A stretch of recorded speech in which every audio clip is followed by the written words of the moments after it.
Hello guys, आप सभी कैसे हैं। माय डेमन वाइफ के 114 एपिसोड के साथ आप सभी का स्वागत है। अगर आपको मेरी वीडियो अच्छी लगती है तो चैनल को कर दो सब्सक्राइब, बेल आइकन को क्लिक करना ना भूलेगा। हम सभी ने पिछले एपिसोड की एंड में देखा था कि जियांग के परमाणु हमले के कारण रीजेंट अभी तक मरता नहीं। रीजेंट अपनी लास्ट आत्म में मरी कलरलेस होली एरिया की पावर का यूज करते हुए कहता है कि बकबक बोलने वाले बालक, क्या तुम्हें लगता है कि तुम इस राजा को हरा सकते हो। रीजेंट ये सभी बातें करने के बाद रीजेंट जियांग की तरफ देख रहा होता है। हमें दिखाया जाता है कि जियांग डार्कुलू से कहता है कि डार्कुलू यहाँ पर क्या चल रहा है, क्या तुम इसके बारे में कुछ बता सकते हो।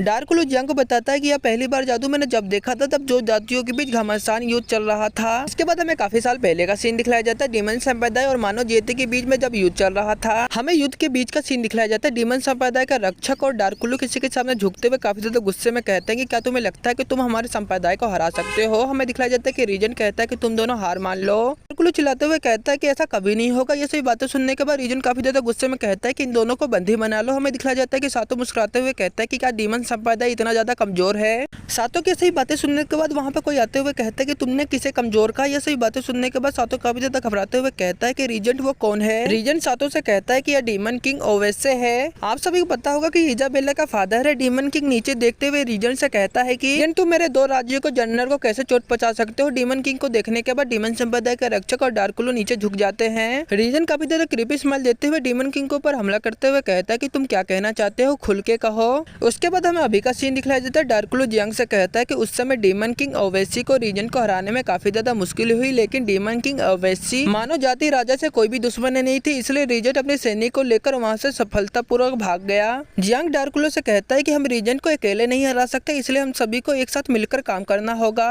एली फुल चार्ज होते हुए कहता है कि मेरा लो पूरी तरह से तैयार हो गया है। हमें दिखाया जाता है कि जियांग जैसे ही रीजन की तरफ देखता है, रीजन वहां से गायब हो जाता है। डार्कुलू जियांग से कहता है कि रीजन हमला करने के लिए आ रहा है। हमें रीजन का सीन दिखाया जाता है। रीजन काफी रफ्तार में डार्कुलू की शील्ड के ऊपर एक जोरदार घूसा मारता है, जिसके कारण डार्कुलू की शील्ड वहीं पर चकनाचूर टूट जाती है। शील्ड को टूटता हुआ देखकर जियांग चिल्लाते हुए कहता है कि चलो हमला करो। हमें दिखाया जाता है कि डार्कुलू काफी रफ्तार में रीजन के ऊपर हमला करते हुए कहता है कि तुम मरने के लिए तैयार हो जाओ। डार्कुलू जैसे अपनी शॉट से रीजन के ऊपर हमला करता है, वो शॉट जैसे रीजन के गले के ऊपर टकराती है, डार्कुलू की शॉट राख में बदलना शुरू हो जाती है। रीजन डार्कुलू की तरफ देखते हुए कहता है कि तुम अभी भी बहुत ही ज्यादा कमजोर हो।